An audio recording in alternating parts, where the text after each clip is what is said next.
20 pertsona inguruk Mendillorriko auzo eztabaidagunean parte hartu dute. Maider Belokik, auzoko zinegotzi berriak, udalak informatzen du saiarekin hasi du ekitaldia. El servicio de jardines nos pasa también una serie de mejoras que han hecho, como la eliminación de tejos en el entorno del Colegio Mendigoiti por su toxicidad. Se ha replanteado también el parterre de flor en la rotonda de la entrada con especies nuevas. Jarraian, Pamplona-Iruña 2030 hiri plan estrategikoa aurkeztu dute, eta auzoek prozesu horretan parte hartzeko izango dituzten aukerak azaldu. Un plan estratégico lo que busca es definir qué modelo de ciudad queremos en el futuro de una manera consensuada, participada, donde se trabaje desde las bases, con la ciudadanía, con los agentes sociales, económicos, institucionales. Auzotik, Antzara ekimenak hitza hartu du, martxan dagoen proiektua babestu behar dela defendatuz. La convicción de Antzara es aportar en el bienestar de la comunidad de Mendillorri su granito de arena.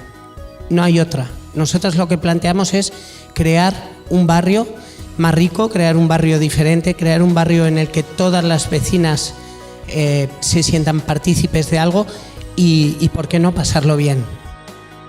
Eztabaidagunearen azkeneko zatia auzokideen ekarpenei zuzenduta dago.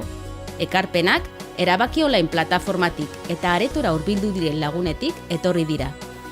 Es necesario poder conectar la línea 12 de Mendillorri con las que vienen de la zona de Ripagañas-Arriguren, sobre todo con la 19 que comunica con otras zonas que no es el centro. ¿Dónde se puede hacer las sugerencias en el ayuntamiento? ¿En qué página? Porque yo anteriormente he hecho algunas sugerencias, no me ha valido para nada, no ha contestado nadie.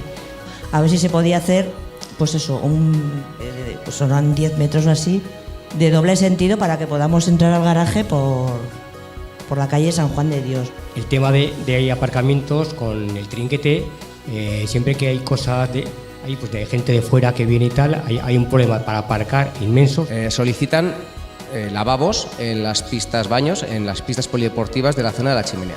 El pipicán o llamémosle el cagadero de perros, el sacarlo de ahí y llevarlo a otras zonas. Con el local vecinal que tenemos en Concejo de Ardanaz, por preguntar si ya se está trabajando en ello, en el convenio, porque llevábamos pues desde que se nos cedió ese local sin ningún tipo de convenio y ahí nos hemos estado reuniendo durante mucho tiempo. Entonces sí que nos interesa también a ver qué va a ocurrir con esas 2-3 salitas.